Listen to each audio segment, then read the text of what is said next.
Oi, gente, tudo bom? Eu sou a Jordana e nessa segunda aula de Geotecnia 1 a gente vai falar sobre solos e dinâmica superficial.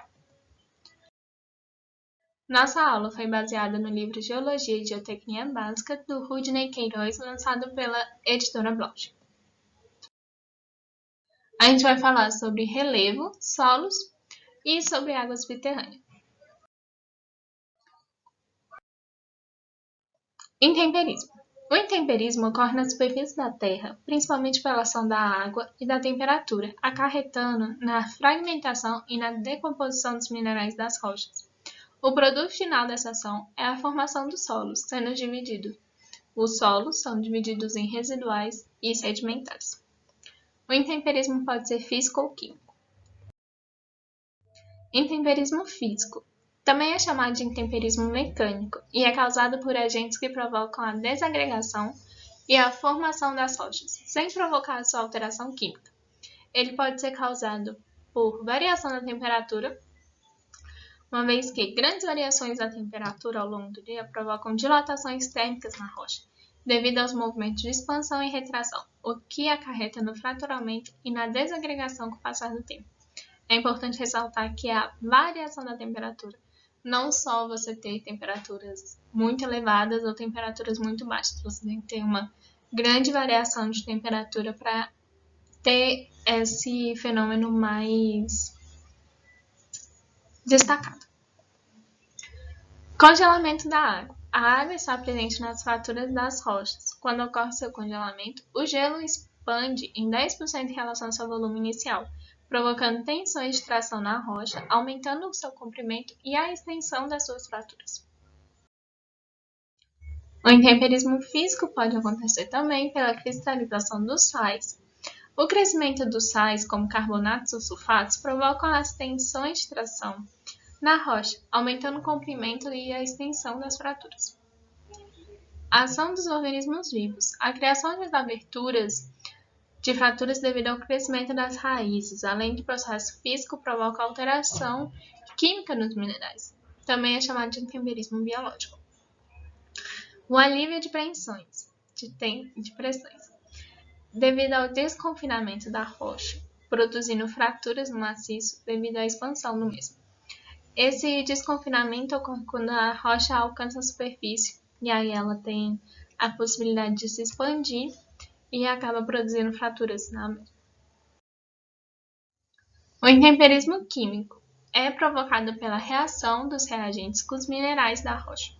O intemperismo químico age com maior intensidade em regiões de clima tropical, devido às precipitações atmosféricas e temperaturas altas. Pode ser causado por hidrólise, que é a reação da água com os minerais da rocha, formando novos compostos. A ação hidrolítica processa silicatos complexos, como cálcio, magnésio, alumínio, ferro, potássio, feldspatos, etc.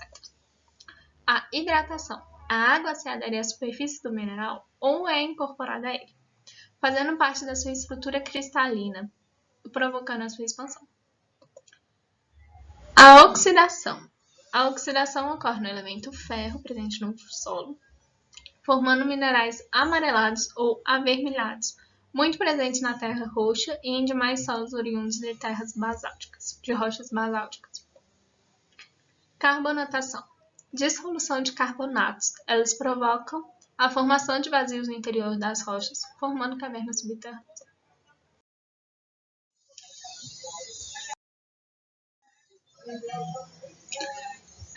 Os fatores que influenciam o intemperismo.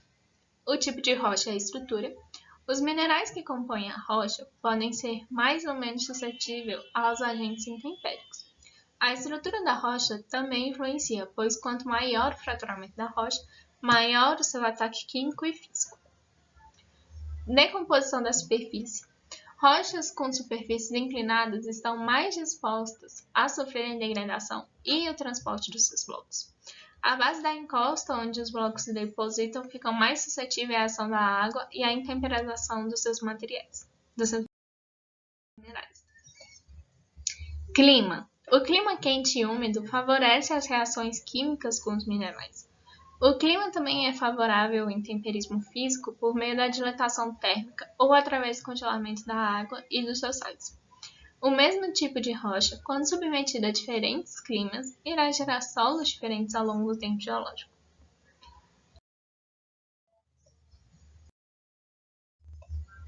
Pedologia dos solos é a ciência que trata a origem e a classificação dos solos, levando em consideração suas características como transição, profundidade, espessura dos horizontes, camadas, cor, texturas, entre outros. Essas características são influenciadas pela rocha que originou a formação e o tipo de intemperismo ao qual foi submetido, uma vez que o solo é o produto final do intemperismo, quando a gente falou no começo da aula. Em relação à origem, os solos podem ser classificados em residuais ou sedimentares. O solo residual também é chamado de autóctonos. São resultantes da fragmentação e deposição da rocha in loco. Ele mantém a estrutura reliquiar da rocha originária, ou seja, mantém os seus planos de fraturamento, juntas, entre outros. Geralmente possuem horizontes conforme mostra a imagem, sendo o horizonte a camada mais superficial, sujeita à ação direta do clima dos vegetais e dos animais, e possui bastante matéria orgânica. O horizonte B é formado pelo saprólito, rocha decomposta em loco, mantém a estrutura requiliar. Esse horizonte se difere de um solo sedimentar, pois a matriz pode conter matérias de maior deformabilidade e define um caminho preferencial da água. O horizonte C, a matriz do solo residual, contendo blocos de rochas semidecompostos, ou seja, com alteração superficial apenas. Ao se realizar um ensaio TP, que a gente vai falar daqui a pouco, deve-se ficar atento com esse horizonte, pois você pode atingir um bloco, chamado muitas vezes de matacão, e o ensaio irá acusar que você atingiu o impenetrável, só que isso não reflete o comportamento real do maciço. É apenas um comportamento pontual, então você tem que ter muito cuidado com isso. O horizonte D é formado pela rocha sã com estruturas originais. Os horizontes B e C são chamados de manto intemperismo, porque é onde você vai ter a atuação do intemperismo, uma vez que o horizonte A já é o solo, já é o resultado do intemperismo. Solos sedimentares, também são chamados de allotóctonos. São muito diversos, pois variam de acordo com as rochas e minerais de origem, transporte e deposição.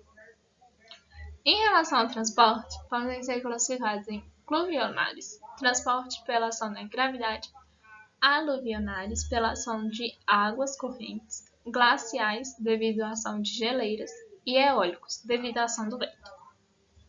Também podem ser classificados de acordo com sua granulometria, que está expressa neste quadro.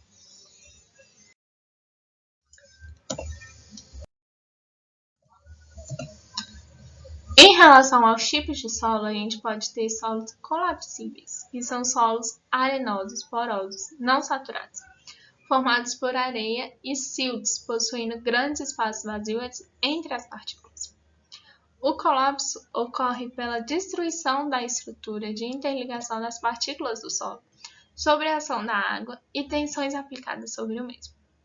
A coesão do solo se dá devido à tensão de sucção, devido à interação da água com as partículas, que é o que está mostrado aqui.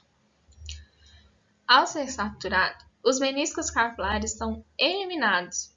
Por consequência, a coesão do solo diminui, provocando a quebra da estrutura, fazendo com que as partículas deslizem entre si, ocupando seus espaços vazios e resultando na diminuição volumétrica do solo, como é mostrado aqui no quadro, que é o solo colapsado. A consequência disso é o recalque.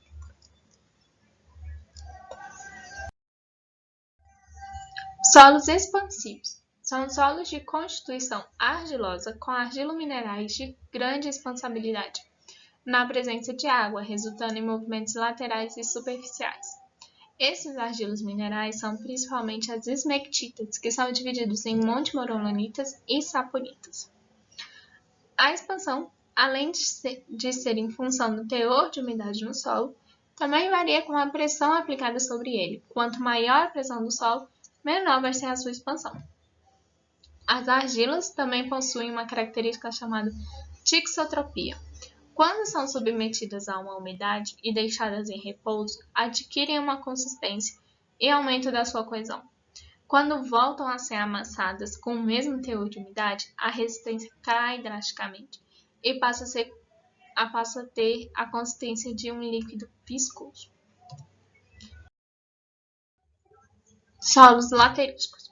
São os solos com argilas minerais formados por caulinitas com elevadas concentrações de óxidos e hidróxidos de ferro e de alumínio.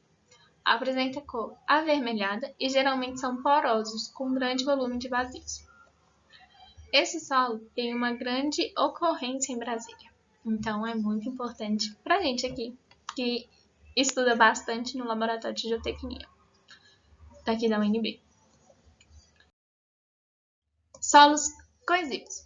São os solos constituídos por argilas com partículas de areias e sílios sedimentados por argilo-minerais. Essa sedimentação transmite ao solo uma alta coesão, onde as partículas possuem resistência ao deslocamento, o que acarreta em uma maior resistência ao cisalhamento. Essa coesão é diferente da que ocorre em solos colapsíveis. Nesses solos, a coesão é aparente, devido à interação da água com as partículas. Nos solos colapsíveis, nos solos coesos, é uma coesão, digamos, verdadeira entre as partículas mesmo, não devido à água. Solos não coesivos.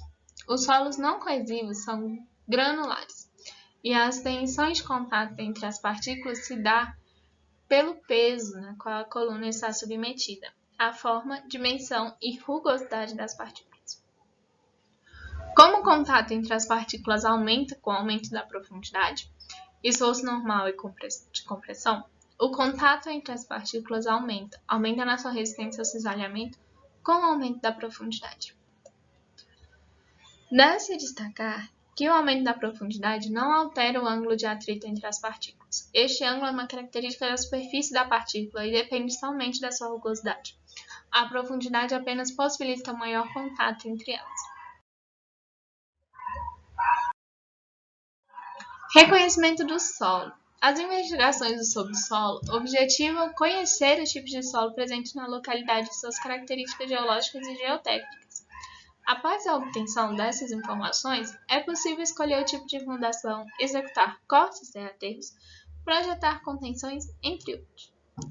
O método de investigação será escolhido em função do tipo de obra, dimensões e esforços aplicados, a natureza do subsolo e o sistema construtivo que vai ser utilizado. Deve-se obter a maior quantidade possível de informações sobre o terreno disponível, como mapas geológicos, resultados de sondagem em regiões próximas, observações das construções existentes. Os métodos de investigação são classificados em indiretos e diretos.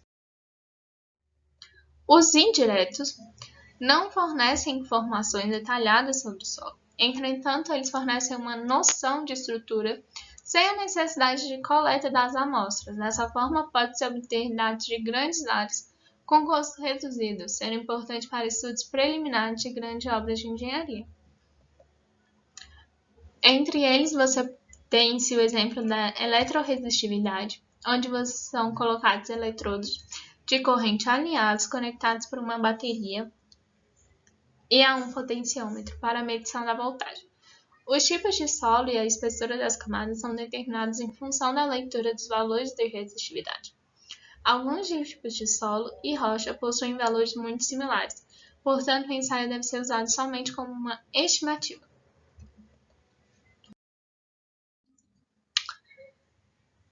Sísmico. Baseia-se na propagação de ondas sísmicas no subsolo. Captadas por meio de geofone, a onda se propaga em função da elasticidade do meio, possuindo velocidades diferentes em cada meio. As ondas podem ser provocadas por um impacto de um martelo no solo ou por explosivo. O geofone processa a intensidade da energia da onda em espessuras de camadas e tipos de solo. O GPR, também chamado de georradar, pode ser utilizado para a caracterização dos estratos e monitoramento do subsolo. O sistema utiliza ondas eletromagnéticas e transforma as imagens da superfície do terreno em tempo real. Os métodos de investigação diretos fornecem informações por meio da obtenção de amostras do solo ou por resultado de equipamentos mecânicos ou eletrônicos introduzidos no subsolo. São subdivididos em métodos manuais e métodos mecânicos. Os métodos manuais, a coleta é obtida por ferramentas simples de escavação, onde as amostras são retiradas e levadas para o laboratório para análise. Nos métodos mecânicos, são utilizados equipamentos instrumentados para a obtenção das amostras.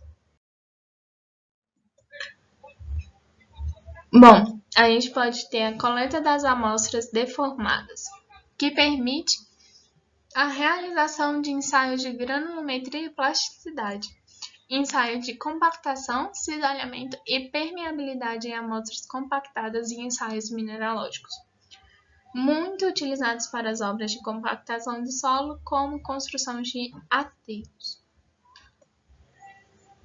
Coleta de amostras indeformadas. Elas são utilizadas para simular condições reais na solicitação do solo, obtendo parâmetros de coesão, ângulo de coesão interna, realização de ensaios de adensamento e ensaios de permeabilidade.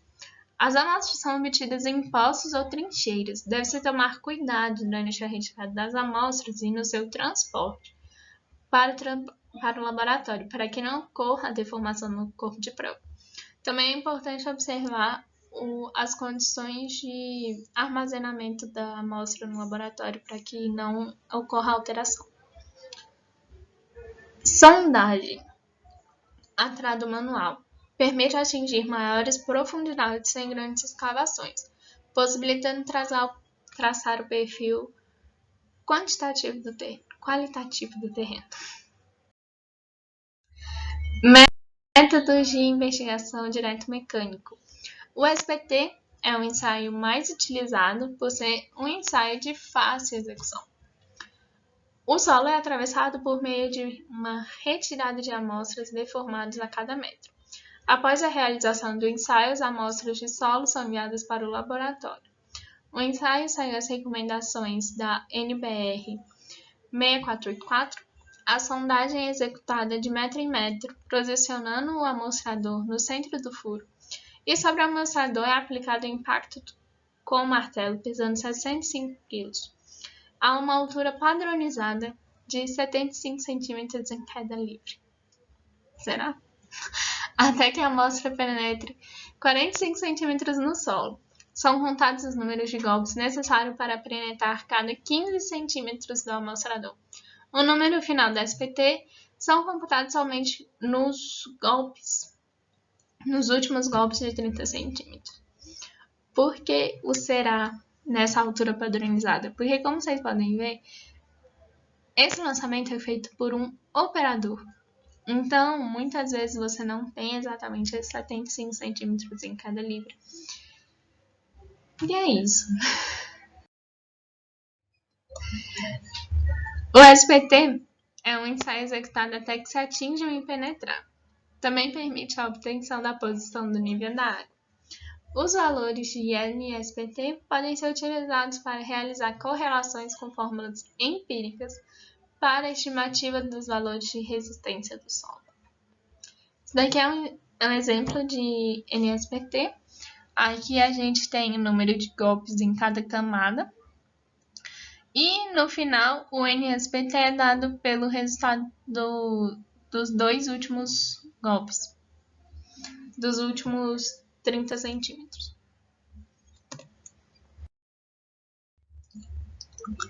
Cone Penetration Test é realizado com cone mecânico e estático e obtém as características de resistência de ponta e atrito lateral do solo. O Vane Test. Determinação da resistência ao cisalhamento de argilas moles não drenadas. A água subterrânea. A água presente na superfície infiltra no solo e nas fraturas das rochas. Essa pode percolar no solo a depender da permeabilidade e viscosidade da água. Forma e dimensão das partículas do solo, distribuição granulométrica e preenchimento entre as partículas do solo. A permeabilidade é medida por meio do ensaio com o permeâmetro. E a água subterrânea também pode ser encontrada nos aquíferos, que são formações localizadas entre camadas de rocha impenetrável que armazenam a água em quantidades e vazões elevadas. São divididos em livres e confinados. A exploração da água subterrânea pode acontecer por poços artesianos, onde a água é armazenada no solo por meio de uma pressão confinante. Quando se tem a abertura do poço, a água vai ficar mais próxima à superfície, não sendo necessária a utilização de bombas de alta potência para a sua retirada. Poços freáticos. A linha piezométrica coincide com o nível do lençol freático. Podem ser divididos em poços rasos e poços profundos. São mais sujeitos à contaminação e a sua água deve ser tratada antes do consumo. Bom, gente, é isso. Eu espero que vocês tenham gostado da aula. Se vocês tiverem qualquer dúvida ou sugestão de matéria, pode mandar um e-mail para petinqunb@gmail.com e gostaria de pedir que vocês compartilhassem com seus colegas e deixassem o like aqui no vídeo. Até mais, gente!